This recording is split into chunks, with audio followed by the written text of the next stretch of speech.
Kabanata 261. Richard, fashion always comes and goes, at sa lalong madaling panahon, ito ay mawawala sa estilo bago mo alam. Bumili na lang tayo ng isang set. Wala namang kailangan. Bumili ng ganito karami, di ba? Sabi ni Janice, pilit na ngumiti.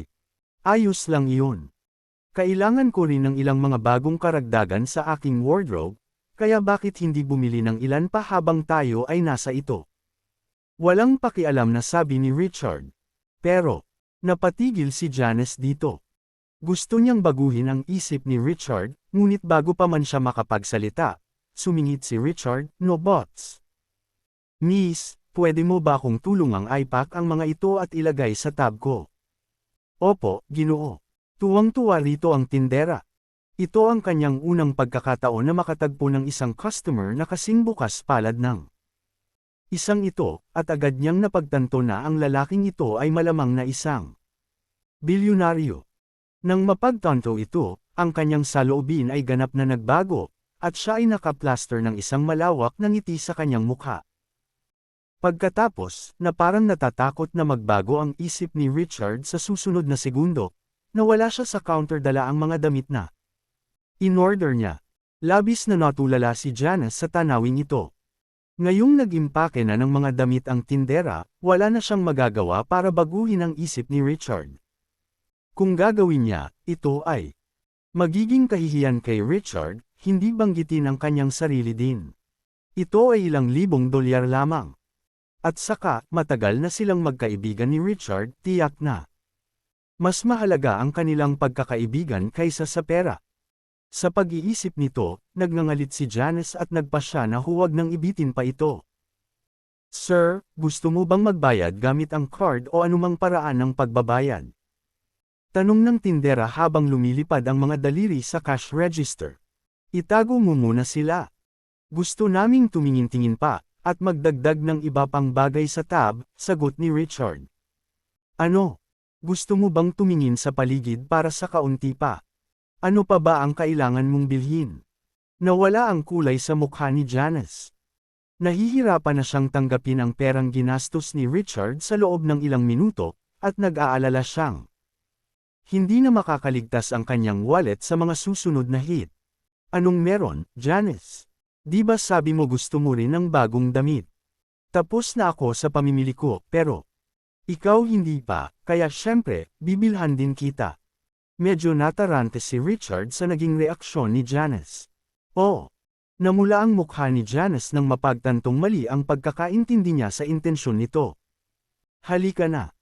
Tingnan natin ang paligid ng women's department kung may nakakapansin sa iyo, nakangiting dagdag ni Richard. Hindi na kailangan. Ang mga damit dito ay hindi bagay sa akin. I think mas maganda kung saan pa tayo tumingin. Mabilis niyang sabi. Dinala niya siya sa mamahaling tindahang ito, na nagbabalak na bilhan siya ng magandang suit para mabayaran siya sa kanyang tulong. Gayunpaman, si Janice mismo ay palaging isang matinong dresser at bihirang mag-splur sa mamahaling damit, kaya nabigla siya sa kanyang buhay nang makita ang lahat ng mga damit na ito. Prick. Paano mo malalaman na kung hindi mo pa tinitingnan? Lalong naguluhan si Richard dito. Tama siya. Miss, bakit hindi kita dalhin sa departamento ng kababaihan, at maaari mong subukan ang ilang mga item? Kung walang bagay sa iyo, maaari kang isang. Siya, na napagtanto na si Richard ay malamang na isang bilyonaryo, ay hindi nais na mawala ang kliyenteng ito ng ganoon lang. Kung maaari niyang kumbansihin si Janice na manatili at bumili ng ilang mga item, ito ay makadaragdag ng malaki sa kanyang komisyon. Chapter 262. Pero, walang maisip na dahilan si Janice para tanggihan ang alok ng sales girl.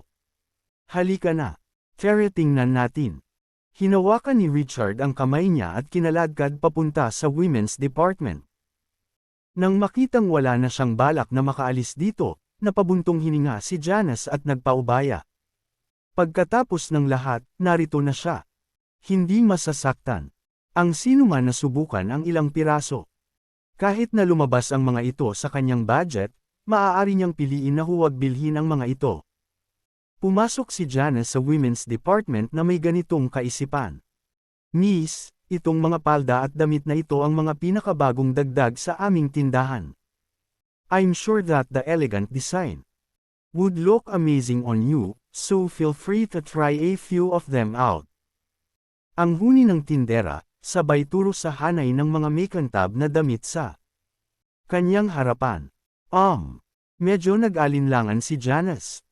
Kahit alam niyang hindi magiging mura ang mga damit na ito at malamang na hindi kakayanin ng kanyang wallet ang presyong tiag.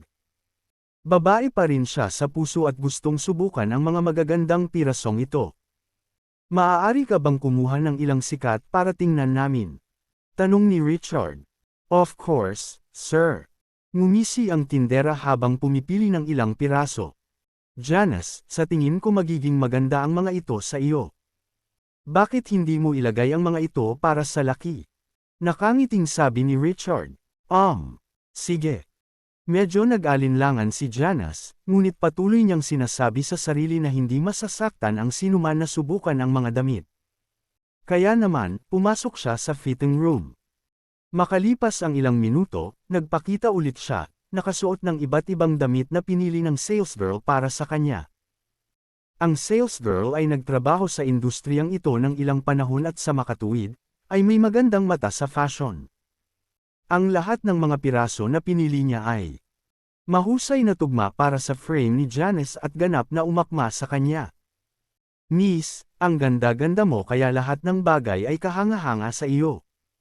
Hindi napigil ang mapabulalas ng tindera. Kahit na siya ay nagmalabis para sa kapakanan ng negosyo, ang isang malaking bahagi ng kanyang pahayag ay batay pa rin sa katotohanan.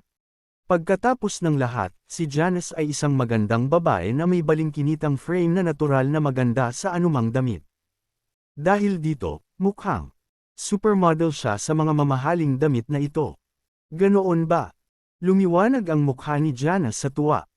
Tulad ng iba, siya ay isang sipsip para sa mga papuri. Siyempre. Kung ayaw mong maniwala, magtanong ka sa boyfriend mo, nakangiting sabi ng tindera. Boyfriend.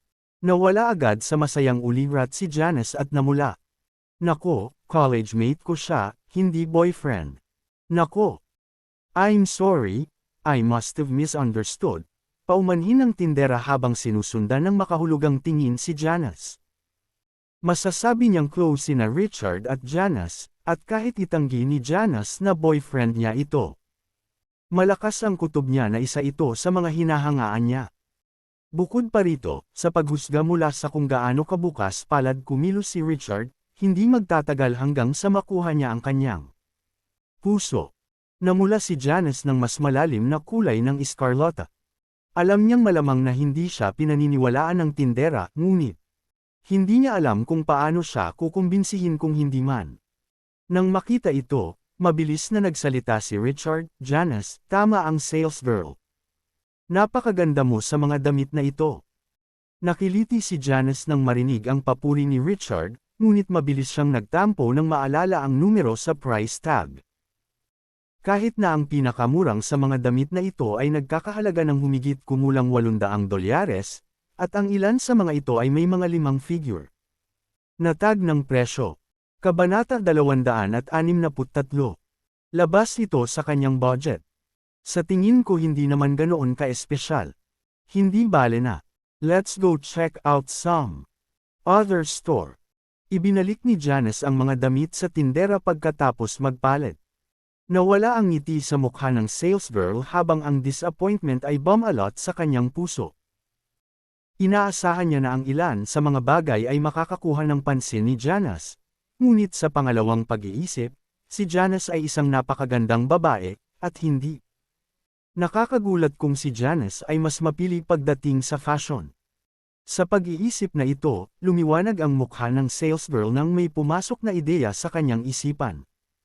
Lumapit siya sa isang rack ng damit sa kabilang panig ng silid at sinabing, Miss, may magandang damit dito sa tindahan. Ito ang brainchild ng isa sa pinakasikat na fashion designer sa bansang ito. Ang kalidad nito ay hindi malalampasan pagdating sa tela o disenyo, at isa sa mga pinakamagandang bagay. May nakadisplay tayo sa tindahang ito. Lumingon sina Richard at Janice para sumulyap sa kanyang direksyon at magkaharap na. May kasamang maiikling damit na may tasseled na mga gilid at pearl shoulder strap. Ang mga kat-anji tanging perlas ay nasilaw sa ilalim ng liwanag ng tindahan na parang sinusunyasan si Janice na subukan ang mga ito. Ang ganda ng damit. Hindi napigilan ni Janice na mapasigaw. Miss, hayaan mo ang kaibigan kong subukan ang damit na ito, sabi ni Richard. Karaniwang hindi pinahihintulutan ng tindahan ang mga tao na subukan ang gayong kaaya-ayang damit. Ngunit kung isa sa alang-alang na si Richard ay isang mapagbigay na customer, ilang sandali lang ang pag-aalinlangan bago nagpasya ang tindera na sumunod sa kanyang kahilingan. Ayos lang iyon, Richard. Umiling si Janice. Masasabi niya na ang damit na ito ay isa sa pinakamaganda sa tindahan, at imposibleng kaya niyang bilhin ito. Hindi naman masama kung subukan ito, hindi ba? Nakangiting sagot ni Richard. Well, nahirapan si Janice na tanggihan ito. Hindi niya sinubukan ang gayong magandang damit bago, at siya ay curious kung paano siya titingin dito. Bukod dito, ang magagandang damit na tulad nito ay halos hindi mapaglabanan ng sinumang babae, at sa wakas, hindi na siya nakatiis at nagpasya nakunin ang damit mula sa tindera. Makalipas ang ilang sandali, lumabas siya sa fitting room na nakasuot ng damit. Ang kanyang buong pagkatao ay tila nagniningning ng biyaya at alindog.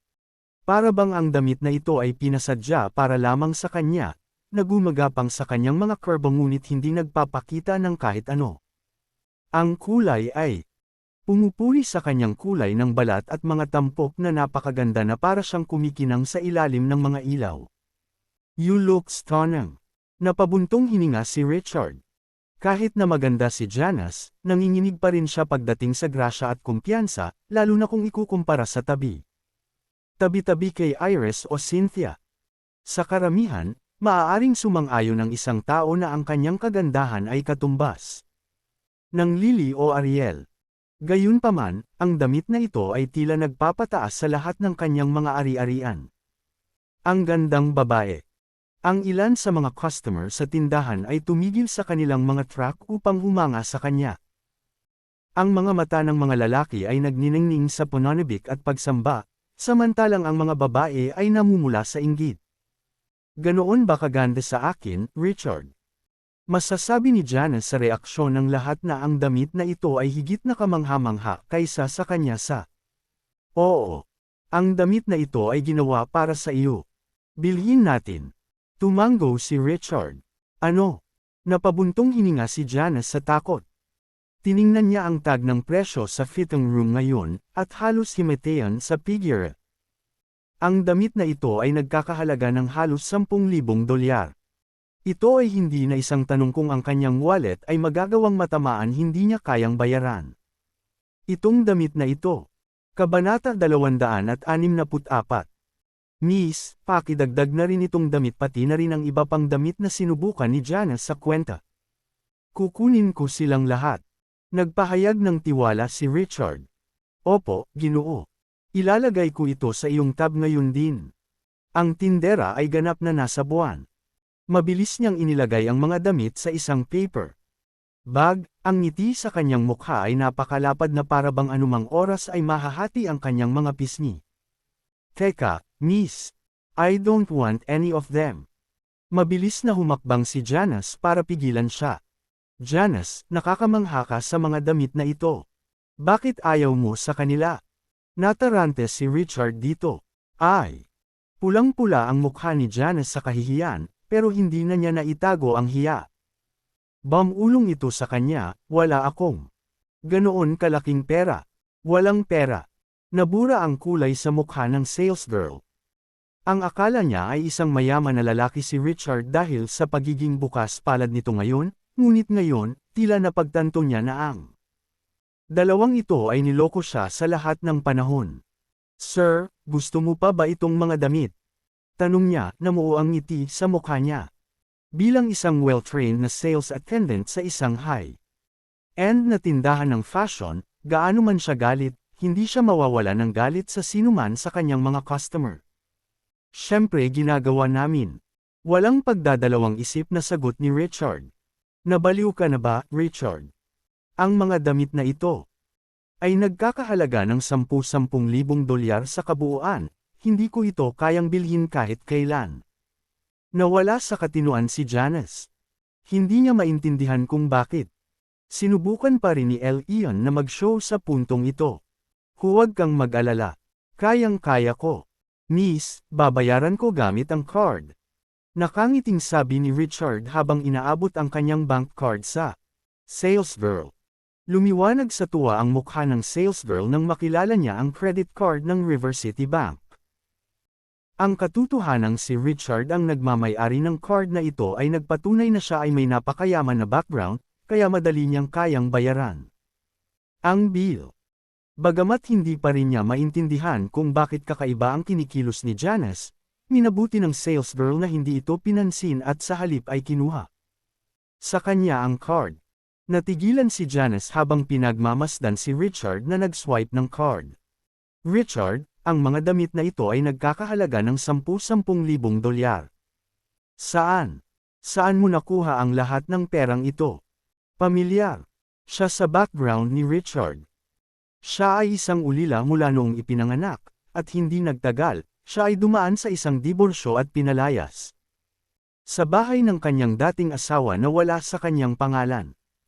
Naisip niya na si Richard ay malamang na may ilang libong dolyares, ngunit hindi kailanman sa kanyang pinakamaligaw na panaginip ay naisip niya na hindi ito kapani-paniwala. Ako. Nasangkot ako sa sugal na bato kanina at nakakuha ako ng magandang pera dito. Sa wakas ay sumagot si Richard pagkatapos ng ilang pag-aalinlangan. Ayaw niyang magpaliwanag ng sobra kay Janice, considering that it involved too many technicalities, so he decided to gloss it over. Ano ang stone gambling? Blankong tanong ni Janice. Siya ay hindi kailanman nasangkot sa anumang mga kaugnay na industriya bago, kaya hindi nakakagulat na hindi niya narinig ito bago. Well, it involves a lot of luck. Ito ay tulad ng pagbili ng isang ticket sa lottery. Gumastos ka ng ilang libong dolyar sa pagbili ng mineral na bato, at kung ito ay lumabas na isang mahalagang jade o gemstone, maaari kang kumita sa isang gabi. Richard. Ay, hindi ba ito sugal? Nawala ang kulay sa mukha ni Janice. Hindi niya alam na ganito pala. Hindi siya sigurado kung ito ay isang lehitimong karera at Kabanata 265. Bakas sa mukha ni Janice ang pag-aalala, umaasang tatanggapin ni Richard ang payo niya at matanggal ito bago maging huli ang lahat. Hindi alam ni Richard kung ano ang magiging reaksyon dito. Masasabi niyang hindi naintindihan ni Janice ang uri ng kanyang trabaho, ngunit alam niyang sinubukan lang nitong tumulong, kaya hindi niya sinubukang labanan siya. Sige, pangako hindi ko na uulitin, nakangiting sabi niya. Ang tanging dahilan kung bakit siya pumasok sa negosyo ay dahil sinubukan niyang itatag ang Energy Convergence Circle, at alam niya na ang industriyang ito ay hindi kung ano ang tila sa labas. Kung makikisali pa siya at matuklasan ng ibang tao na naramdaman niya ang espiritual na enerhiya ng mga bato, ang mga kahihinatnan ay magiging kakilakilabot. Kung nangyari iyon, hindi man lang niya magagarantiya ang kanyang kaligtasan. Sa makatuwid, iyon ang una at huling beses na sinubukan niyang sumugal sa mga gemstones, at ni minsan ay hindi niya inasahan ang negosyong ito magdadala sa kanya ng kayamanan. Mabuti yan. Nakahinga naman ng maluwag si Janice sa narinig. Pagkaraan ng ilang segundo, gayunpaman, tila naalala niya ang isang bagay at idinagdag, kahit na kumita ka ng kaunting pera, Richard, dapat mong gastusin ito sa isang bagay na magdadala ng mas malaking kita, tulad ng isang kotse o isang gamit. Isinasaalang-alang na wala ka sa mga iyon, malamang nakakailanganin mo ang pera ng mas maaga kaysa sa iyong iniisip. Hindi mo dapat ginagastos ito sa mga material na bagay tulad ng mga damit. Huwag kang mag-alala. Lagi naman akong makakakuha ng pera, kaya huwag kang mag-alala sa akin, paniniguro ni Richard sa kanya. Ngayong nangako na si Iris na ibibigay sa kanya ang 10% ng taunang bonus ng kumpanya, madali na siyang makakakuha ng 4 o 5 milyong dollars sa kanyang bulsa bawat taon. Sa makatuwid, ang ilang libong dolyar na gagastusin niya sa pananamit sa araw na iyon ay hindi gaanong mahalaga. Paano mo nasasabi yan? Hindi ka naman galing sa isang mayamang background, at nakakatakot para sa iyo na gumastos ng ilang libong dolyar. Na tulad nito, bakit hindi mo itago ang mga damit? Para sa iyong sarili, habang ibinabalik ko ang akin. Ayokong gumastos ka ng ganito kalaki sa akin. Nag-aalalang sabi ni Janice. Hindi niya alam kung magkano ang kinita ni Richard sa huling trade niya. Akala niya kumita siya ng ilang daang libong dolyar, pero hindi niya alam, nag-uwi si Richard ng 14 na milyong dolyar noong araw na iyon. Kaibigan niya si Richard at, dahil alam niyang wala siyang plano para sa kanyang kinabukasan, gusto niyang turuan siya ng leksyon tungkol sa pagiging matalino sa pera. Gayunpaman, sigurado si Richard na hindi siya kikilos ng ganito kung malalaman niya ang katotohanan. Nang makitang susugod na siya sa counter para pigilan ang tindera, mabilis na hinawakan ni Richard ang braso nito at nagprotesta, "Makinig ka sa akin. Janice. Palagi akong nagpapasalamat sa iyo sa pag-aalaga mo sa akin noong magkasama tayo sa kolehiyo, at tsaka magkaibigan tayo. Ang mga damit na ito ay isang pasasalamat lamang na regalo mula sa akin, at talagang inaasahan kong tatanggapin mo ang mga ito. Madidismaya ako kung hindi ka. Pero masyadong mahal ang mga damit na ito, hindi ko madadala." Umiling si Janice, ngunit pinutol siya ni Richard bago niya tapusin ang kanyang pangungusap. "Wala nang mas mahalaga sa akin kaysa sa ating pagkakaibigan. Sinasabi mo bang hindi mo ako inisip na kaibigan? Tulad ni Dominic at ng iba pa. Ano bang pinagsasabi mo? Palagi kitang tinuring na kaibigan." Inis na sabi ni Janice. "Well, naayos na. Fair na." Kinaladkad siya ni Richard palabas ng tindahan nang hindi man lang hinintay ang sagot niya. "Salamat, Richard." Napabuntong hininga na sabi niya pagkalabas nila ng tindahan. Alam niyang hindi nagmula si Richard sa isang mayamang pamilya at hindi niya intensyon na tumanggap ng ganoong kalaking regalo mula sa kanya, ngunit dahil iginiit ni Richard, "We're friends. Hindi mo kailangang maging magalang sa akin. Bukod dito, walang garantiya tungkol sa hinaharap. Marahil ay baka huwag kang mag-alala. Kung may kailangan ka, lagi akong tutulong. Kahit na ang ibig sabihin nito ay kailangan kitang pakainin at damitan." Kabanata 266.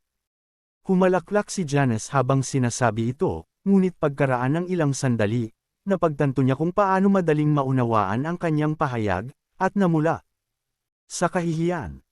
Hindi ito masyadong sineryoso ni Richard at sa halip ay itinuro niya ang isang cosmetic store na di kalayuan. Sila. "Hindi ba gusto mo ring bumili ng pampaganda, Janice? Mukhang maganda ang tindahan na iyon, bakit hindi tayo pumunta? Tingnan mo." "Sige." Pumayag naman si Janice at sabay silang humakbang. Ito ay isang chain cosmetic store na pangunahing nagbebenta ng mga mid at high-end na makeup na produkto, kabilang ang mga kilalang internasyonal na brand na nagtatampok din ng mga produkto ng pangangalaga sa balat, pabango, at mga produktong kosmetiko. Pumasok ang dalawa sa tindahan. Marahil ito ay isang Sabado, ngunit ang buong tindahan ay puno ng mga tao, at ang iilan lamang na mga katulong sa pagbebenta ay tila nalulula sa karamihan. Ilang beses na umikot sina Richard at Janice sa tindahan, pero kahit noon pa man, walang sales assistant na lumapit sa kanila. Makalipas ang ilang saglit na paglalakad sa tindahan, sa wakas ay natano nilang dalawa ang isang tindera na libre at lumapit sa kanya. "Hello, naghahanap ako ng foundation na may magandang moisturizing properties. Mayroon ka bang anumang mga rekomendasyon?" Magalang na tanong ni Janice. Lahat ng mga produkto ay may label na may mga paglalarawan at kani-kanilang mga presyo, dapat mong tingnan ang iyong sarili. Maaari kang lumapit sa akin pagkatapos mong magdesisyon. Medyo naiinis ang tindera, considering na umupo lang siya para sumipsap ng tubig. Sa kanyang busy shift. Hindi lamang iyon, ngunit ang makeup ay iba sa mga damit. May mga uri ng pampaganda na angkop para sa iba't ibang kulay ng balat na nangangailangan ng napakahusay. Napaliwanag. Dahil sa dami ng tao, wala siyang panahon o pasensya na ipaliwanag ang bawat huling detalye kay Janice. Naiintindihan nina Richard at Janice kung gaano siya nataranta at hindi sila nagalit. Balita ko maganda ang Elegante Group. I think we'd like to take a look at their products, nakangiting sabi ni Richard. Personalized na nilalaman na iniayon sa iyong mga kagustuhan lahat sa isang lugar. Discovery Feed. Dahil siya ang tagagawa ng mga produkto ng Elegante Group, alam niya na ang pagiging epektibo ng mga ito ay katumbas ng maraming kilalang internasyonal na tatak, at nilayo niyang irekomenda ang ilan sa kanilang mga produkto kay Janice. Sikat ang mga produkto ng Elegante Group nitong mga nakaraang araw, at halos maubos na kami maliban sa 2 o 3 unit na natitira. Sumama ka sa akin. Kahit na medyo nakaramdam ng inis, dinala pa rin ng sales girl sina Richard at Janice sa isang display rack na may nakalagay na 3 set ng mga produkto ng Elegante Group. Ang bawat set ay nagkakahalaga ng $1,700. Nagbabayad ka ba gamit ang card? Matipid na tanong ng tindera. Ano? 1,700. Bakit ang mahal? Nalaglag ang panga ni Richard. Parang hindi naman masyadong mahal yun. Maraming mga internasyonal na tatak ang nagkakahalaga ng ilang $100 para lamang sa isang produkto, lalo na ang buong hanay. Tinapunan siya ni Janice ng nagtatakang tingin. Ang Elegante Group ay patuloy na sumikat sa mga nakaraang araw, at maging si Janice ay narinig ang tungkol sa kanilang mga produkto. Kahit na ang $1,700 ay hindi mura, ito ay mas mahusay kaysa sa karamihan ng mga internasyonal na tatak, hindi banggitin ang Elegante Group. Hindi ito ang pinagkakaguluhan niya, bagaman. Hindi niya maintindihan kung bakit gulat na gulat si Richard sa presyo nitong mga pro. 10,000 na damit. Siyempre, hindi alam ni Janice na hindi nabigla si Richard sa presyo, kundi sa kung gaano kalaki ang tubo ng produkto. Si Richard ang gumawa ng lahat ng produkto ng Elegante Group, kaya alam niya na ang presyo ng pabrika ng bawat produkto ay lampas lamang ng kaunti sa $500. Ikalat ang pagmamahal. Kabanata 267.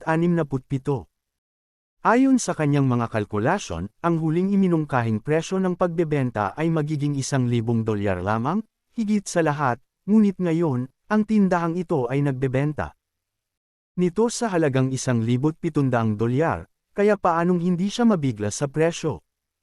Tinatawag mo itong mahal. Anong biro? Kung sobrang sira mo na wala kang kayang bilhin dito, huwag kang pumasok sa tindahan. Nginitian siya ng tindera. Napakalinaw niya sa babala sa kanila na huwag istorbohin siya maliban kung talagang gusto nilang bumili ng produkto, at ngayong sinayang niya ang kanyang oras, hindi niya maiwasang magalit. Medyo natarante si Richard dito. Mayroon pa ring humigit kumulang $10 milyong sa kanyang bank account, at ang totoo, ang ilang $1,000 ay hindi gaanong mahalaga sa kanya. Medyo nabigla lang siya sa pagkakaiba ng pabrika at panghuling presyo ng pagbebenta, at tila hindi niya maisip kung ano ang mali. Pagkatapos ng lahat, ibinenta ng Elegante Group ang bawat set sa Wheat Group sa $400 bawat isa, at ang tanging paliwanag para sa napakalaking presyo na ito ay ang Wheat Group ay tumaas ang profit margin. Kung ito ay totoo, ang Wheat Group ay pagiging gaaman ng hindi nasusukat. Mahal, ang mga produkto ng Elegante Group ay umuusad sa ating lungsod nitong mga nakaraang araw. Maaari mo bang bilhan ako ng kanilang mga produkto upang subukan? Oo naman aking mahal. Ano mang nais mo? Biglang pumasok sa tindahan ang isang batang mag-asawa. Miss, gusto namin ng isang set ng mga skincare products ng Elegante Group, sabi ng lalaki sa sales girl. $1,700 bawat set. Gusto mo bang magbayad gamit ang card o iba pa? Robot na sagot ng sales girl. Ano? 1,700. Nabigla ang dalaga sa narinig na bakas sa mukha niya ang hindi pagsang-ayon. Nasa ibang shopping complex ako kasama ang best friend ko. Noong isang araw, at ang bawat set ay nagkakahalaga lamang ng mahigit $700, ngunit ibinebenta mo ito sa 1700. Daylight robbery iyon. Hindi natuwa ang lalaki, nakakaswipe pa lang ng kanyang card nang marinig ito. Oy, ayos lang kung gusto mong ibenta ito sa $100. Polar na mas mataas, pero halos doble ang presyo nito, grabe. Ang tindera, na nagalit na sa pagsabog ni Richard, sa wakas ay hindi na ito napigilan pa. She snapped, "Bueno, kung hindi mo kaya, umalis ka rito at maghanap ng ibang lugar na. Kaya mo. Nakapunta na kami sa ibang lugar, sold out na lahat. Kung hindi lang ikaw ang nag-iisang tindahan sa bayan na nag-iimbak nito. Hindi rin kami pupunta dito." Nairita ang dalaga dito. Palagi siyang naaabala sa kanyang mga pekas, at ilang araw ang nakalipas, nabalitaan niya sa kanyang kaibigan na ang Elegante Group ay nagbebenta ng isang produkto na nakakapagpapahina ng mga pekas, at nasasabik siyang subukan ito. Bueno, kunin mo o iwan mo. Ang mga produkto ng Elegante Group ay nauuso kamakailan, at ito ay nabenta sa lahat ng dako, kaya naman ang presyo ay namarkahan ng napakataas. Kami lang ang lugar sa bayan na 3 set na lang ang natitira. Nagkakahalaga ito ng 1700, kunin mo o iwanan mo. Angal ng tindera. Ikaw. Parehong nagngangalit ang mag-asawa, ngunit alam nilang wala na silang magagawa. Well, ako na. Mabilis na pinagsama ni Richard ang 2 at 2. Dahil ibinenta ito ng ibang mga lugar sa halagang $700, nangangahulugan ito na hindi masyadong minarkahan ng wheat group ang presyo. Sa halip, malamang nakasalanan ng partikular na tindahang ito. Napagtanto nila kung gaano kademand ang mga produkto at sadyang umakyat sa P. Ito ay daylight robbery. Tama, kunin mo o iwan mo na. Biglang may tumawa sa likuran nila. Kabanata 268. Lumapit sa kanila sina Brody at Marilyn, nakapulupot ang mga braso nito sa baywang nito. Ang tagal na mula nang makita ni Richard si Marilyn, at sa unang tingin, masasabi niyang tumaba ito. Kahit na siya ay nakasuot ng maluwag na damit sa pagtatangkang itago ang kanyang anyo, hindi maitatanggi ng isa ang katotohanan na siya ay buntis. Ginoo Sullivan, hindi ko alam na darating ka. Tuluyan nang nagbago ang ugali ng salesgirl nang makita siya nito. Narito ako para sa isang sorpresang inspection. Maangas at mayabang pa rin ang ekspresyon ni Brody.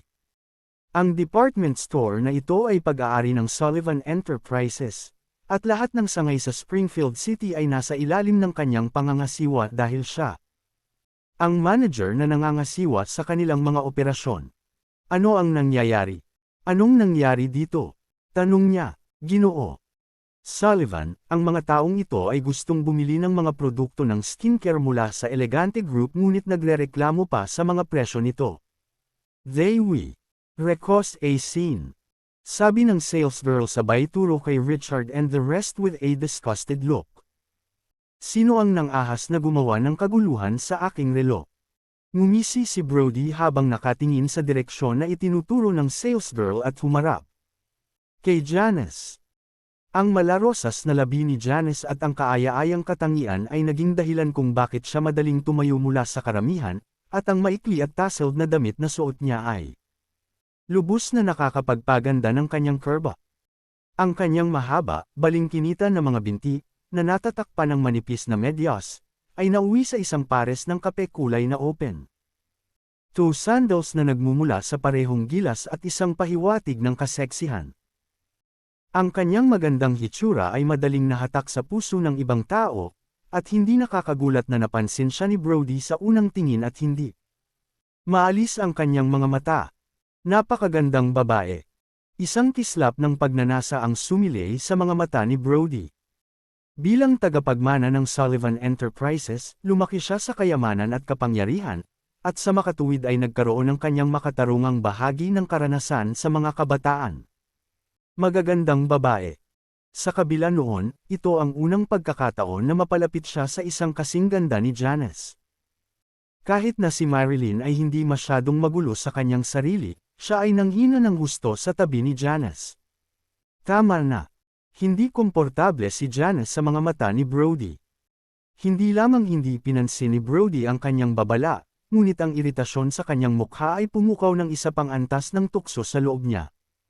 Kahit na hindi niya alam kung ang napakarilag na babaeng ito ay pag-aari ng sinuman, handa siyang magbayad ng kaunting dagdag upang makuha ang kanyang mga kamay sa kanya.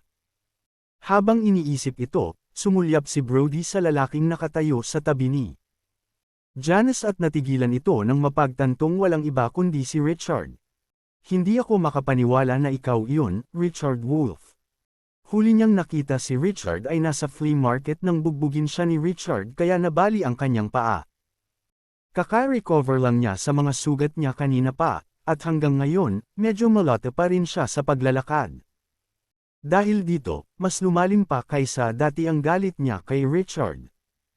Nagkataon lang, Brody Sullivan, malamig na sabi ni Richard.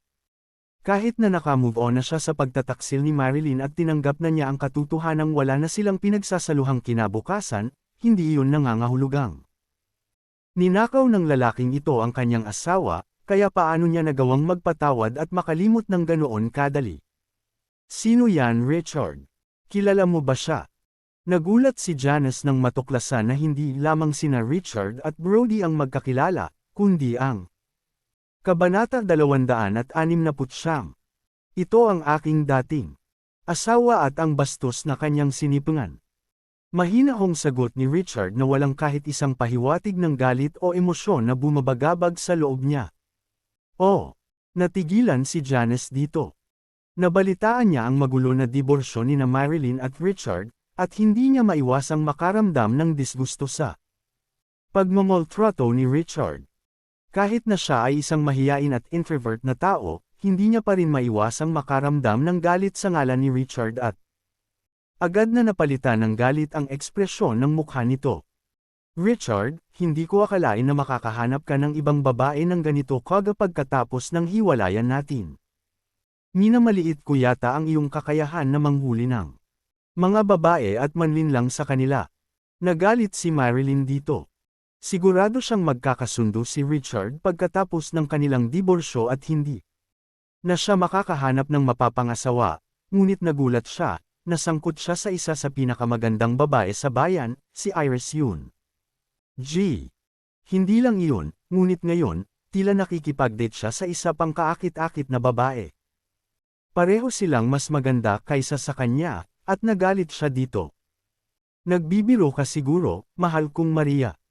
Ang babaeng ito ay napakarilag. Paano kaya siya magiging bagong girlfriend ni Richard?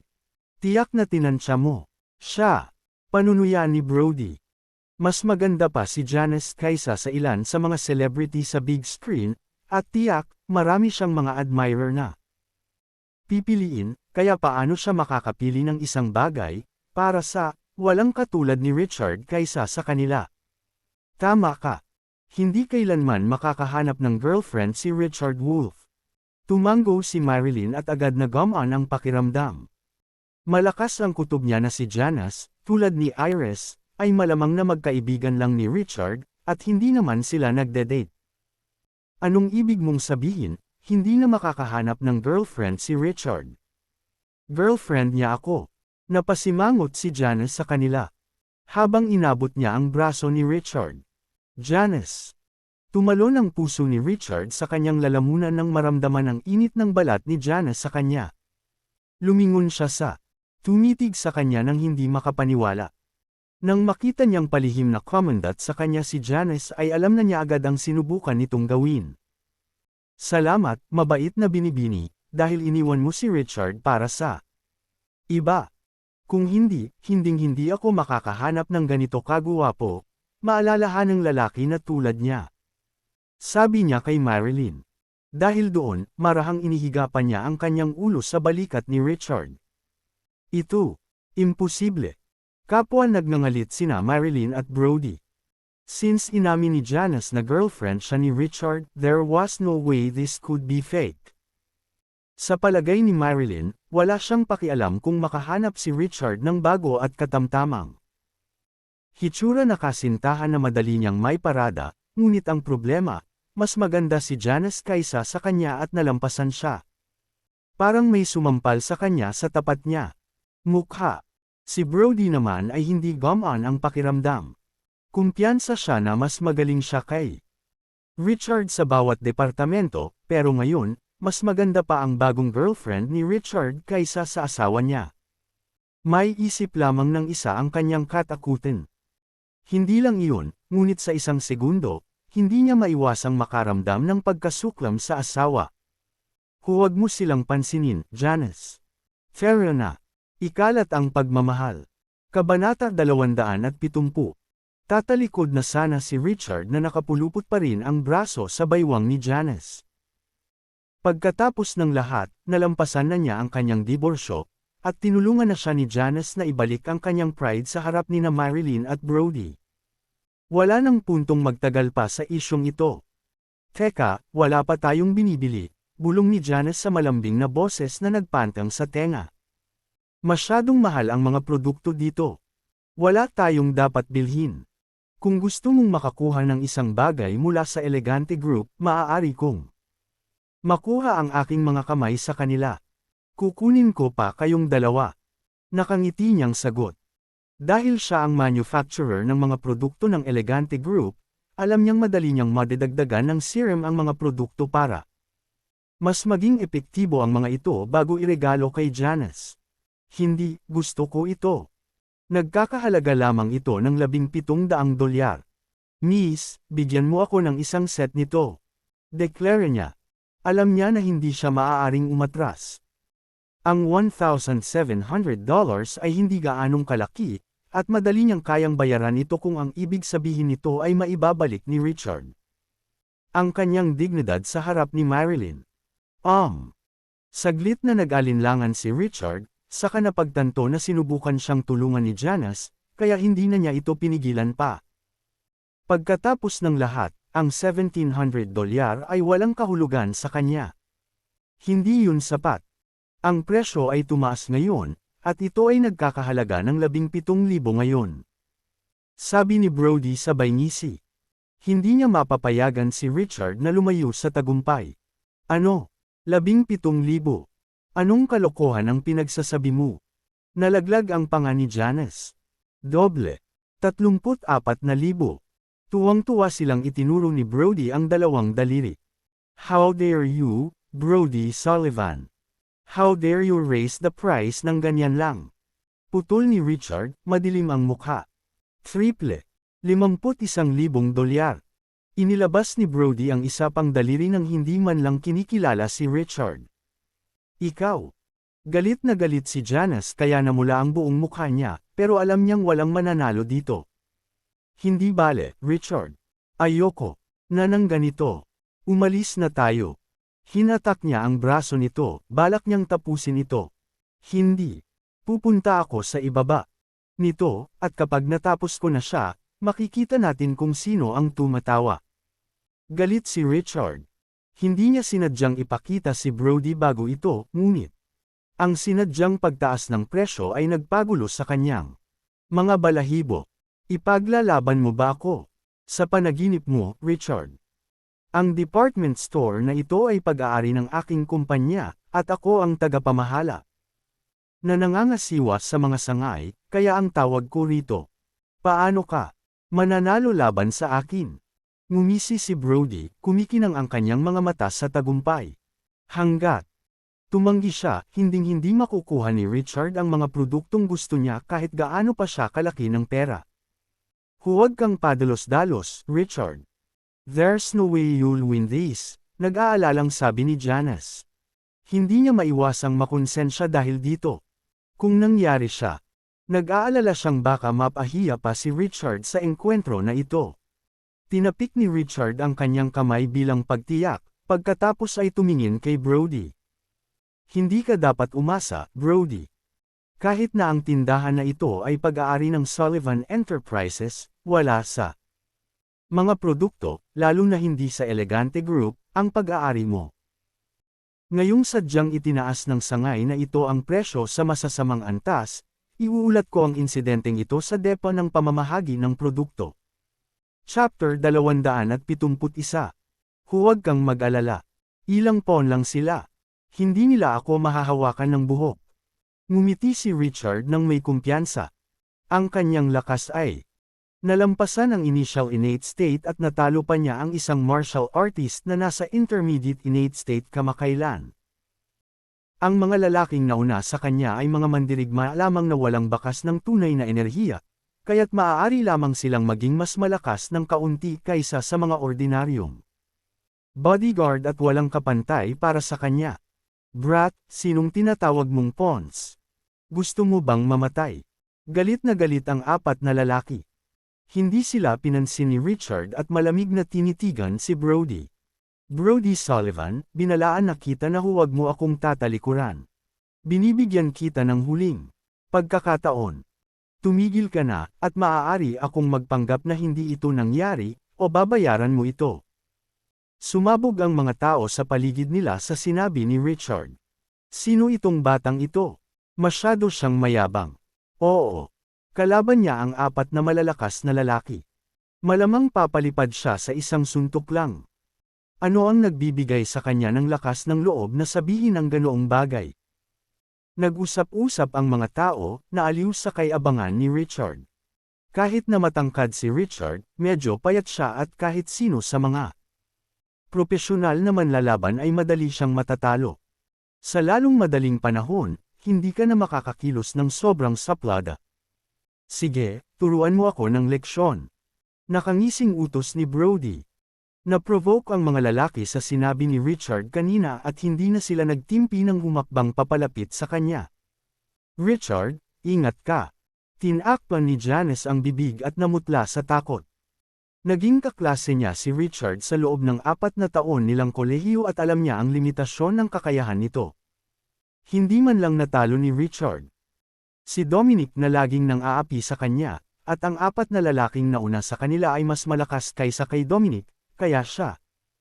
Hindi ko maisip kung paano magkakaroon ng pagkakataong manalo si Richard. Dapat alam mong lahat ang iyong sariling lakas. Ngumisi si Richard at pinagtanggol si Janice gamit ang isang braso, bago nagpakawala ng suntok sa pinakamalapit na kalaban, bago bumaling para sipain ang isa pa na sumilip sa kanyang likuran. Lahat ng 4 na lalaki ay mga propesyonal na mandirigma na kasing husay ng ilang martial artist, kaya ang bawat isa sa kanila ay madaling talunin ang 8 hanggang 10 tao sa kanilang sarili. Gayunpaman, kasama si Richard bilang kanilang kalaban, ang pagkakaiba sa kapangyarihan ay napakalaki para sa kanila upang mahawakan. Bam! Naglunsad ng ilang suntok si Richard at bago pa man makalapit sa kanya ang 4 na lalaki, lahat sila ay pinalipad at bumagsak sa lupa. Paano? Paano ito posible? Nakanganga si Janice. Natigilan ang lahat, pati sina Brody, Marilyn at ang audience. Wala sa kanila ang nag-isip na ang isang kasing balingkinita ni Richard ay kayang talunin ang 4 na propesyonal na mandirigma sa loob ng isang kisap mata. Kung hindi nila ito nakita ng kanilang sariling mga mata, hindi sila kailanman maniniwala na ito ay totoo. Alam ni na Brody at Marilyn na ang 4 na lalaking kinuha nila ay mas malakas kaysa sa mga bodyguard nila noon. Bahagyang nahihirapan si Richard nang kalabanan niya ang 2 bodyguard, ngunit hindi pa niya napipikit ang talukap ng mata niya nang natalo niya ang 4 na lalaki sa pagkakataong ito. Kabanata 272. Hello, Mr. Wick. Ano ang utang ko sa kasiyahan? Ngumiti ng nakakaloko si Brody.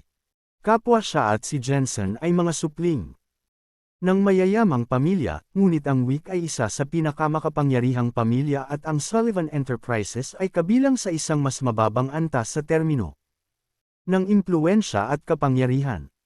Naglakas loob si Brody na huwag kumilos ng mayabang sa harap ni Jensen, lalo na nang ang kanyang mga chain cosmetic store ay tumatakbo lamang sa mga supply na ipinamahagi sa kanila ng Wick Group. Maaaring hindi niya igalang ang sinuman, ngunit tiyak na hindi si Jensen. Brody Sullivan, how dare you? Umungol si Jensen. Mula ngayon, pinuputol na ng Wheat Group ang lahat ng supply sa iyong cosmetics too. Reyes. Ano? Nataman, natigilan si Brody. Hindi niya alam kung bakit napagpasyahan ni Jensen na wakasan ang kanilang pakikipagtulungan ng biglaan. Ngunit ang isang bagay na malinaw ay na kung wala ang supply, lahat ng mga tindahan ng kosmetiko na pinamamahalaan ng Sullivan Enterprises ay hindi mabubuhay. Bago pa niya lubos na maunawaan ang sitwasyon, nalaglag ang kanyang puso sa sinabi ni Jensen. Gayundin, nakipag-ugnayan ako sa Departamentong Pang-Industriya at Komersyal, o Departamento ng mga Karapatan ng mga mamimili na iyong ginawang pagsasamantala sa out of price gouging. Maghintay lang. Malapit nang magsara ang iyong mga tindahan.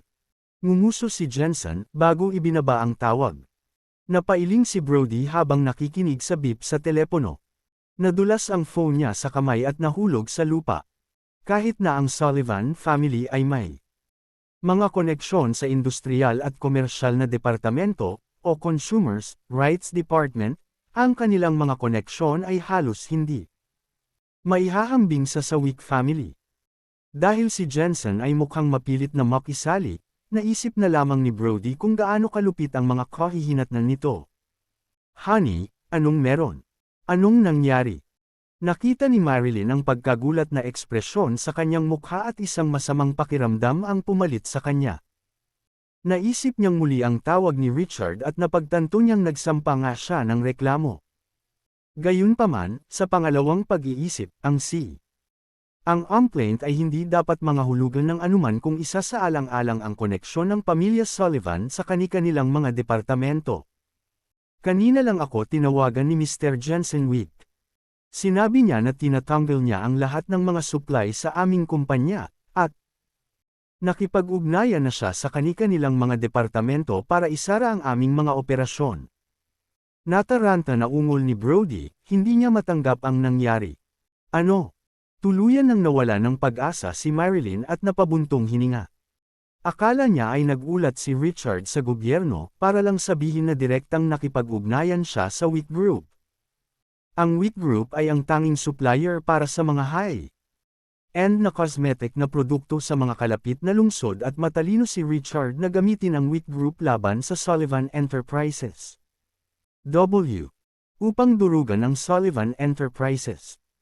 Gayunpaman, hindi maintindihan ni Marilyn kung paano makikilala ng isang tulad ni Richard si Jensen, bukod pa sa pagtalikod sa kanila ni Jensen. Hindi siya makapaniwala sa nangyari. Bakit? Bakit mangyayari ito? Ungol ni Brody sa maputlang mukha. Biglang nangyari iyon kaya hindi niya maintindihan kung bakit bigla na lang siyang pinupuntirya ni Jensen. Ang mga tindahan ng chain ay Kabanata 273. Hindi niya maipaliwanag ang kanyang sarili sa kanyang ama at sa mga miyembro ng board kung nangyari iyon. Honey, kasalanan lahat ito ni Richard. Siya ang nagsumbong sa amin sa Wheat Group. Siya ang nasa likod nito. Tinuro ni Marilyn si Richard at napasigaw. How dare you, Wolf? Natahimik si Brody at pinandilatan ng mga punyal si Richard. Pareho nilang inakala ni Marilyn na si Richard ay gumagawa lamang ng isang aksyon, at napagtanto na sila ay naging mga tanga. Tama iyan. Nagawa ko. Sinabi niyong dalawa na hindi kita kayang saktan, kaya naisip ko na ang Sullivan family ay talagang napakalakas. Kung ano ang isang pagkabigo. Panunuyan ni Richard. Why you? Brody gritted out, pakiramdam niya kumukulo ang dugo niya sa galit. Kung hindi niya nasaksihan kung gaano siya kagaling na mandirigma na si Richard, ngayon pa lang ay ilulunsad na niya ang kanyang sarili kay Richard. Richard Wolf, tandaan mo lang na darating ka. Kung may death wish ka, tutuperin ko ang wish na iyon. Brody B. burst into laughter devilishly. Mula nang masugatan siya ni Richard noong nakaraan, nanumpa siyang maghayganti at kumuha ng ilang bihasang mandirigma na may mataas na sweldo. Na ang isa sa kanila ay isang napakahusay na martial artist, na dapat mapatunayang kapakipakinabang sa sitwasyong ito. Mr. Shelton, pwede na kayong lahat pumasok.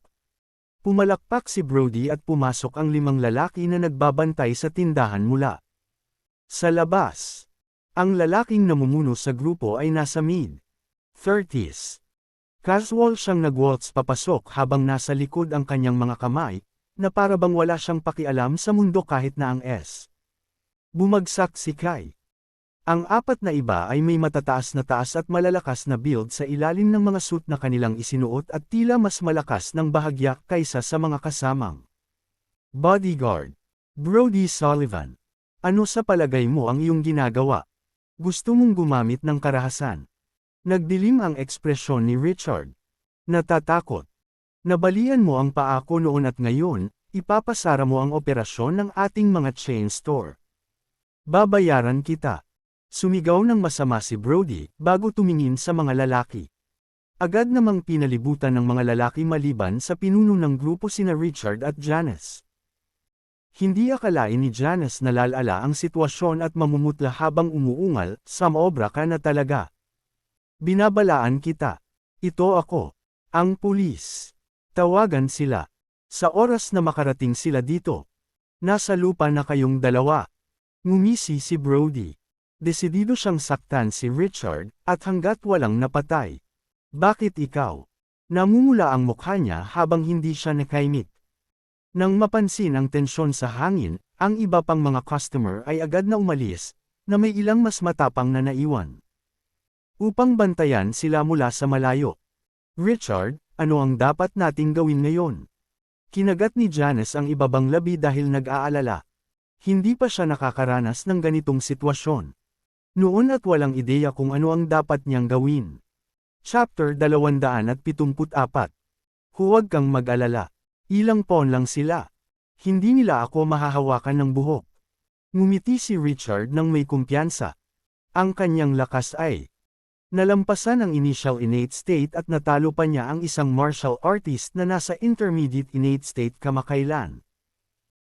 Ang mga lalaking nauna sa kanya ay mga mandirigma lamang na walang bakas ng tunay na enerhiya, kaya't maaari lamang silang maging mas malakas ng kaunti kaysa sa mga ordinaryong bodyguard at walang kapantay para sa kanya.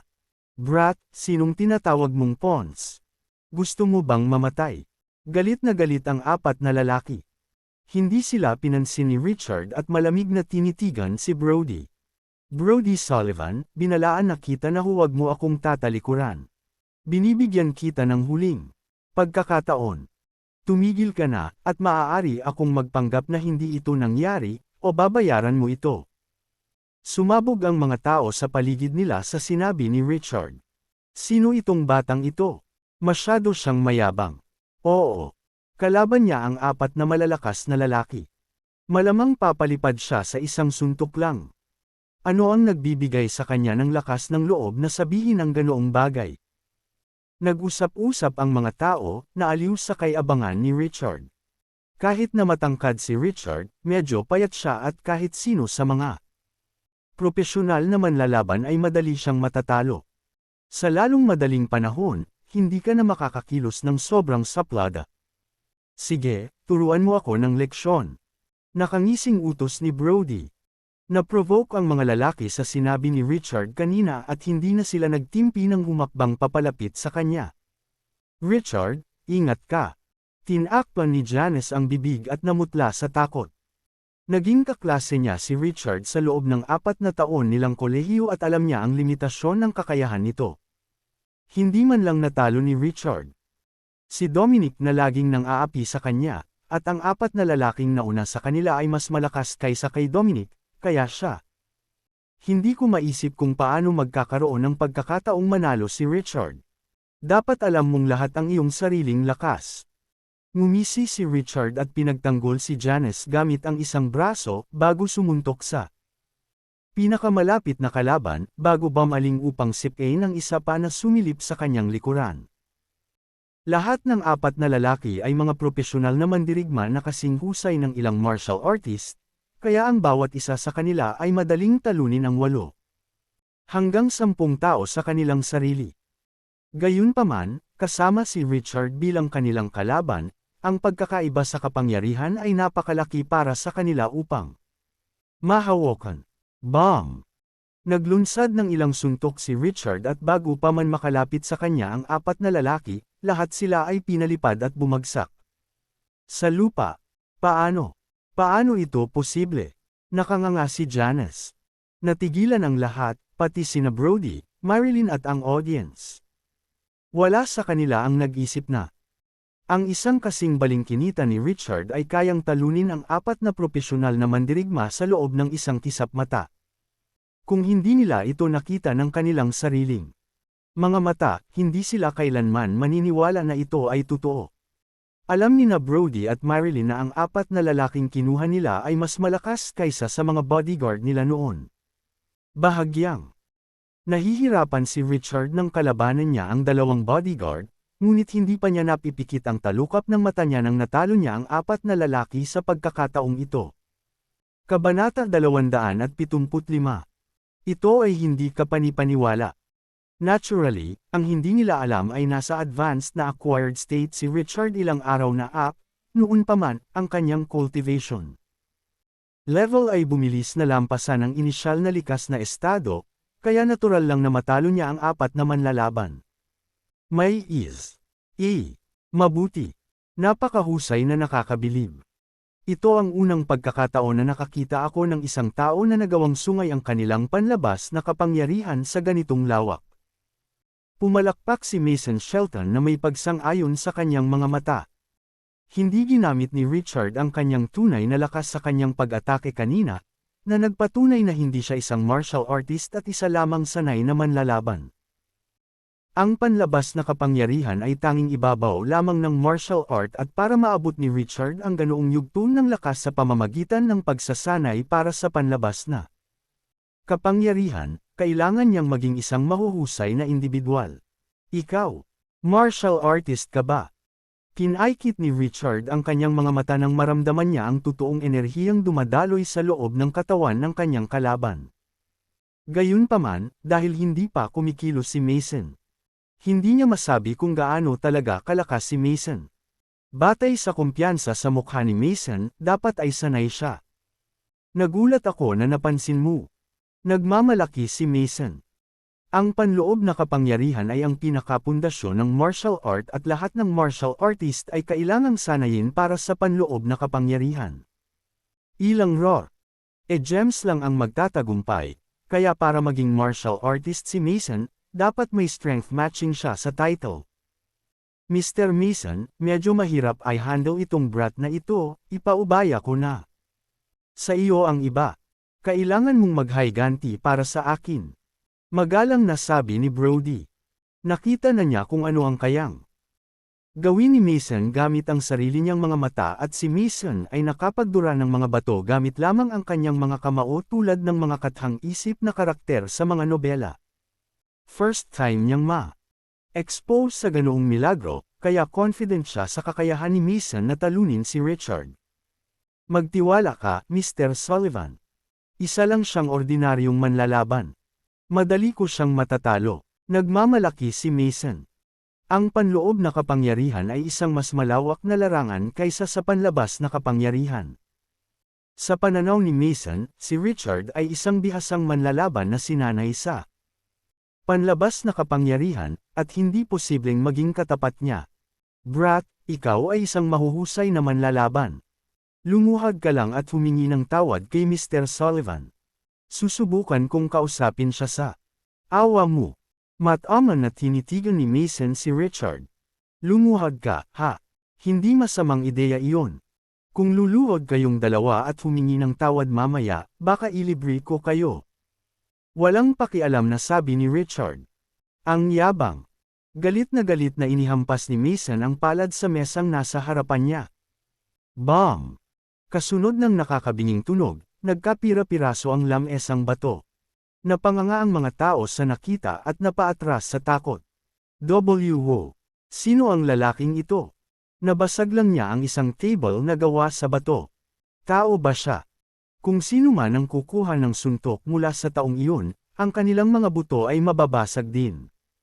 Pelikula ba ito? Bakit mas madrama ito kaysa sa isang pelikula? Nanginginig ang iba habang nakatingin kay Mason na may halong admiration and fear. Hindi ito pelikula. Si Mr. Mason dito ang totoong deal. Napangisi si Brody sa reaksyon ng iba na para bang siya ang nag-iisa. Kabanata 276. Nasiyahan sa reaksyon ng iba, nilingon ni Mason si Richard nang may pag-aalipusta. Brat, nakita mo ba yon? Iyan ang panloob na kapangyarihan ng isang bihasang RTL artist. Bibigyan kita ng huling pagkakataon. Nakaluhod ka ba, o dapat ko bang pilitin kang pababain? Mamili ka. Napakadaldal mo. Gawin na lang natin ito. Pinulot ni Richard ang kanyang tainga at naiinip na sinabi. Nag-ingat siya tungkol sa lalim ng lakas ni Mason, ngunit sa panahon ng palabas na ipinakita ni Mason kanina, naramdaman niya sa daloy ng totoong enerhiya na narating na ni Mason. Ang rurok ng acquired state. Si Richard ay hindi magkakaroon ng pagkakataon laban kay Mason noong nakaraan, ngunit kung isa sa alang-alang ang katotohanan na nalampasan niya ang initial innate state, hindi banta sa kanya si Mason. Mayroon kang darating, brat. Ipapakita ko sa iyo. Dahil sa galit, mabilis na sinuntok ni Mason si Richard. Sa pag-aalala na baka masugitan si Janice sa enerhiyang lumalabas sa kamao ni Mason, hindi umiwas si Richard at nagpasipa siya patungo sa dibdib ni Mason. Natitiyak ni Mason na hindi martial artist si Richard at kaya niyang talunin si Richard sa bilis at lakas, kaya hindi niya inalintana ang sipa. Pinalakas lang niya ang kapangyarihan ng kanyang kamao sa pagtatangkang talunin si Richard sa isang suntok. Tapos na. Patay na ang batang iyon. Tingnan mo ang payat niya. Malamang hindi siya makakaligtas sa suntok na iyon. Siyempre, binasag lang ng lalaking iyon ang bato. Ang batang iyon ay hindi posibleng mas matigas pa sa bato. Kung tatamaan siya, masusugatan siya kahit na makaligtas siya. Nagbuntong hininga ang mga tao at umiling-iling ng may simpatiya habang inilarawan ang nakikitang pagkamatay ni Richard. Mr. Mason, huwag kang magpigil. Break mo siya. Hanggat nabubuhay pa siya, pananagutan ko ang lahat ng mangyayari. Sigaw ni Brody. Ed viciously, habang si Marilyn ay tuwang-tuwa. Hindi. Namutla si Janice at parang hihimatayin na siya. Nakita niya kung gaano kalakas si Mason nang basagin niya ang mesang bato, at maiisip niya lang kung ano ang mangyayari kay Richard kung tatamaan niya. Ang suntok. Bomb. Bago pa tumama ang suntok ni Mason sa target nito, tumagos ang matinding sakit sa dibdib niya at napalipad siya. Habang lumilipad siya sa malayo, sa wakas ay napagtanto niya kung gaano siya naging mali. Si Richard ay malayong mas malakas kaysa sa kanya sa bilis at lakas hanggang sa natalo siya bago maabot si Richard. Sa kasamaang palad, huli na ang pat. Buong lakas siyang bumagsak sa lupa at nagdura ng dugo. Ano? Nalaglag ang panga sa kanilang paligid habang nagtataka ang mga manunood. Walang sino man sa kanila ang umasa na si Mason ay matatalo ni Richard sa isang kisap mata. Nayanig ang lahat sa hindi inaasahang resulta at nabalot ng katahimikan ang karamihan. Yan. Hindi pwede. Kabanata 277. Hindi makapaniwala si Brody sa kanyang mga mata. Alam niya kung gaano kalakas si Mason at hindi niya inaasahan na matatalo siya ni Richard sa ganoong kaikling panahon na walang pagkakataong lumaban. Hindi siya maniniwalang totoo ito kung hindi niya ito nakita. Si Marilyn naman ay tuluyan na ding natulala. 3 taon na siyang kasal ni Richard, at alam niyang isa pa rin siyang walang kwentang basura hanggang 2 buwan na ang nakalipas. Siya ay kasing kababa ng isang lingkod sa pamilya ng Manson na walang kapangyarihang lumaban. Gayunpaman, siya ay nagbago sa isang tao na may impluwensya upang isara ang operasyon ng mga tindahan ng Sullivan Enterprises, at nagtataglay ng lakas upang talunin ang mga bihasang mandirigma na kinuha ni Brody ng mag-isa. Ito pa rin ba ang mabuti para sa walang lalaking kilala ko? Naisip niya. Sa palagay ko hindi mo dapat maliitin ang paglaki ng isang tao. Marahil ako ay masyadong maikli upang makita ang kanyang tunay na potensyal. Richard, ikaw. Ang galing mo. Nagningning ang mga mata ni Janice nang mapagtantong sa ilang taon na pagkakahiwalay, naging isang bihasang martial artist si Richard. Siya ay nakatayo sa harap niya upang protektahan siya mula sa lahat ng pinsala sa buong panahon at siya ay hindi kailanman nadama na mas ligtas. Napangiti si Richard na hindi sinusubukang ipaliwanag. Kahit na nalampasan niya ang initial innate state, si Mason ay nasa tuktok ng acquired state at kung hindi niya minamaliit si Richard, magkakaroon sila ng magandang laban. Wala siyang personal na sama ng loob kay Mason at pinagaan ang lakas ng kanyang sipa sa dulo, kung hindi ay magdusa si Mason ng higit sa isang banayad na pinsala. Iba ang pakiramdam ni Mason. Hindi niya naramdaman ang anumang bakas ng totoong enerhiya mula kay Richard sa naunang pakikipag-ugnayan, ngunit nagawa ni Richard na maalis siya sa isang galaw. Dalawa lang ang posibleng sagot, nalinang ni Richard ang kanyang panlabas na kapangyarihan sa hindi maisip na kakayahan. Kick, o sinanay din siya sa panloob na kapangyarihan at nabigo si Mason na maramdaman ang kanyang tunay na enerhiya dahil sa malaking pagkakaiba sa pagitan ng kanilang mga antas. Alinmang paraan, si Richard ay isang taong hindi niya kayang tumawid. Pagdating sa isang realisasyon, tumingin si Mason kay Richard na may halong paghanga at takot. Hindi man malubha ang kanyang pinsala, hindi niya nakuha ang lakas ng loob. Nalabanan muli si Richard. Brody Sullivan, binalaan na kita na iwan mo ako. Mukhang hindi pa sapat ang parusa ko sa iyo sa huling pagkakataon at hindi ka pa natuto ng leksyon. Ngumisi si Richard habang masayang humakbang laban kina Marilyn at Brody. Anong ginagawa mo? Wag ka dito. Takot na napaatras si Brody. Akala ko ba gusto mo akong sirain? Tuturuan kita kung ano ang pakiramdam ng masira ang isang tao.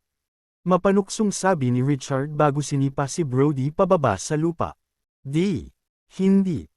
Nanlamig ang dugo ni Brody at likas na gustong takutin si Richard na titigil, ngunit hindi nagtagal ay naalala niya na hindi madaling binyantaan si Richard at nilunok ang kanyang mga salita. Brody, basagin ko muna ang braso mo, o ang paa mo muna. Itinaas ni Richard ang kanyang paa at tinitigan ang braso ni Brody.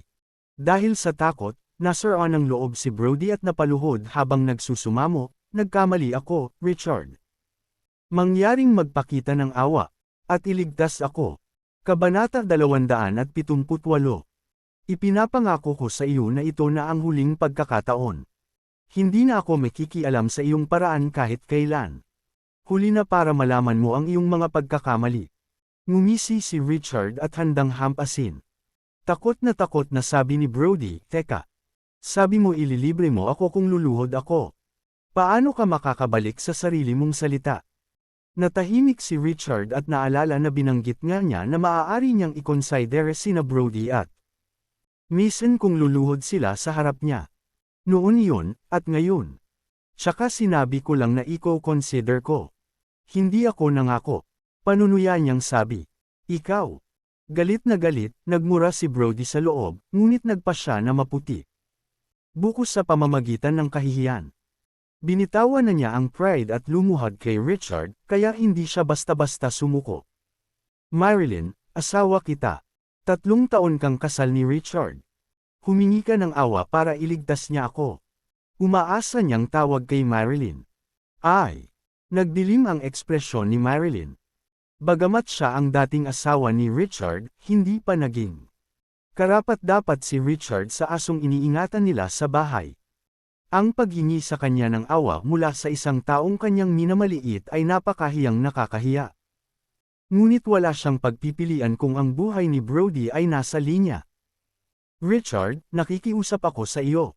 Patawarin mo kami. She gritted out in frustration.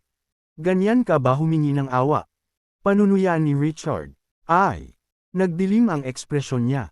Lalo pa habang nangangati siyang sampilan sa mukha si Richard gaya ng ilang beses niyang ginawa noon. Gayunpaman, alam niya na hindi niya magagawa Oh. Iniligtas siya ni Richard minsan sa labas ng flea market at tuluyan ng pinutol ng dalawa ang lahat. Kung mangangahas na naman siyang magwala, alam niyang hindi siya matitiis ni Richard. Ano? Lumuhad ka, maliban kung gusto mong gawin niya akong kapansanan. Ungol ni Brody. Nagpa siya si Marilyn na magkompromiso alang-alang kay Brody at sa anak na kanyang dinadala at napaluhod siya sa kanyang mga luha. Richard, nagkamali tayo. Just spare us, please. Good. Napakahusay. Ako ang laging nanghihingi ng atensyon mo sa nakaraan at hindi ka nag-abala. Tignan pa ako. Ilang oras na ang nagbago para lumuhad ka sa harapan ko. Masayang tumawa si Richard. Habang inaalala ang lahat ng kahihiyan na naranasan niya sa loob ng 3 taon na ginugol niya sa Manson family. Relieved, tinitigan ni Brody si Richard ng masama habang papalayo. Bumagsak si Marilyn sa lupa. Hindi niya kailanman binigyang pansin si Richard nang sinunod nito ang bawat utos nito, at mula nang ikasal siya kay Brody. Maganda ang kanyang kalooban, ngunit madalas na ibinubuhos ang galit nito sa kanya kapag wala ito at tila hindi niya magawa. Tigilan mo na ang panloloko o. Kabanata 279. Sa wakas ay naunawaan niya kung gaano bihira para sa isang lalaki na magbigay ng labis para sa kanya at nagsimulang magsisi sa paghihiwalay kay Richard. Gayunpaman, huli na ang lahat. Para pagsisihan niya ang kanyang mga pinili. Lumabas ng mall sina Richard at Janice, at maya-maya ay napansin nilang may nagmamadaling sumusunod sa kanila. Mr. Wolf, mangyaring maghintay. Nagmamadaling lumapit si Mason. Ikaw. Ano pang gusto mo? Hinawakan ni Richard ang kanyang braso sa harap ni Janice nang may pag-iingat habang nakatitig kay Mason. Nag-alinlangan si Mason bago lumuhad sa harap ni Richard. Mr. Wolf, hindi ko sinasadyang masaktan ka kanina. Patawarin mo sana ako. Sinsero niyang sabi. Ayos lang. Nasa nakaraan na ngayon. Bumangon ka na lang. Kinawayan ni Richard ang kanyang kamay bilang pagpapaalis.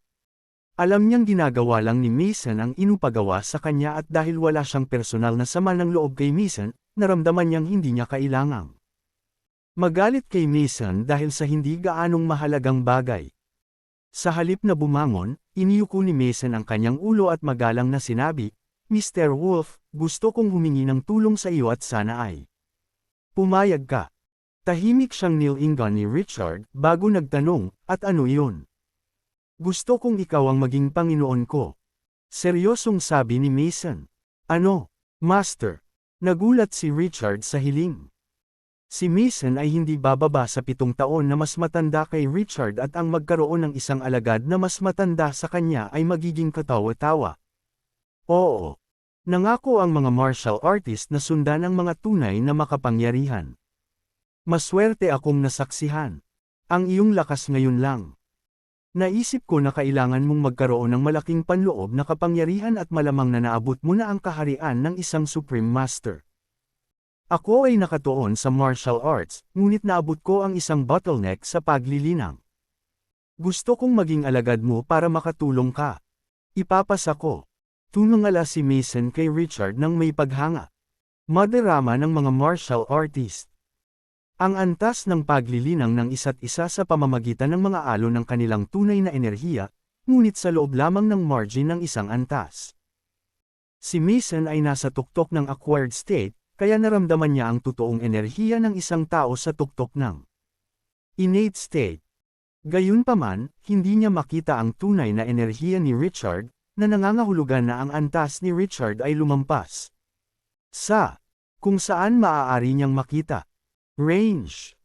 Ang realm of a Supreme Master ay ang level sa itaas ng innate state at para sa isang tao na nasa ganong level, isa sila sa pinakamakapangyarihang martial artist sa buong Springfield. Minsan na napagkamalan si Richard bilang isang martial artist sa realm of isang Supreme Master at gustong-gusto siyang maging master. Na W. Hindi ako ganoon kalakas, at hindi ko intensyon na kumuha ng mga alagad. Umiling si Richard at tinanggihan ang kahilingan. Dahil sa ayaw sumuko, iniyuko muli ni Mason ang kanyang ulo, na hinampas ito sa sahig. Pakiusap, Mr. Wolf. Hindi naman sa ayaw ko. Hindi ko lang kaya na kunin ka bilang isang disipulo. Naguguluhan si Richard. Siya ay sinanay sa sage art, kaya H. Bomb. Muling ibinagsak ni Mason ang kanyang ulo sa sahig hanggang sa dumyugo ang kanyang noo. Mr. Wolf, alam ko na masyado akong mediocre.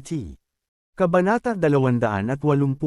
Pakiusap, bigyan mo lang ako ng pagkakataon. Nakuha ng kanilang pakikipag-ugnayan ang atensyon ng mga dumadaan. Dahilan para nanlaki ang mga mata ng mga tao sa kanilang paligid sa gulat at nagnakaw ng mga nagtatakang tingin kay Richard bilang Mason. Iniyuko ang ulo kay Richard. Maging si Janice ay hindi alam kung ano ang isasagot. Bumangon ka na lang muna. Udyok ni Richard. Mabilis ang paglalakbay ng balita sa internet at ayaw niyang mapagkamalang bully. Kung tatanggihan mo akong kunin bilang iyong alagad, hindi ako babangon. May determinasyon na sabi ni Mason. Bumangon ka na lang muna. I can't be your master, but I can offer you some advice since you seem sincere, pagtitiwala ni Richard sa kanya sabay throw. Malungkot na ekspresyon, habang iniisip kung paano niya matutulungan si Mason. Salamat sa iyo, master. Sa sobrang tuwa, muling iniyuko ni Mason ang kanyang ulo bago bumangon. Huwag mo akong tawaging master. Sinabi ko sa iyo na hindi ako alagad. Payo lang ang maibibigay ko sa iyo. At huwag mo na akong tatawaging ganyan, sabi ni Richard. Siya ay hindi isang martial artist, ngunit ang sage art ay nagbahagi ng isang katulad na pundasyon sa martial art upang siya ay makapag-alok ng ilang piraso ng payo. Ang tanging inaalala niya ay hindi niya matiyak kung ang kanyang payo ay tunay na makakatulong kay Mason. Oh, okay, kung ganoon. Salamat, Mr. Wolf. Nagpasya si Mason na baguhin ang kanyang paraan ng pagtugon kay Richard. Sinilip ni Richard si Mason pataas at pababa bago natauhan. Mason, tama ba? Ibigay mo sa akin ang iyong kamay. Tingnan ko ang palso mo. Para saan? Saglit na nag-alinlangan si Mason, ngunit inabot niya pa rin ang kanyang braso. Nang matapos si Richard, nagtanong siya, Mason, kung hindi ako nagkakamali, may internal injury ka noon, di ba? Nagdilim ang ekspresyon ni Mason. Oo. Nagkaroon ako ng sama ng loob sa isang bihasang martial artist at nasugatan niya ako 6 na taon na ang nakararaan.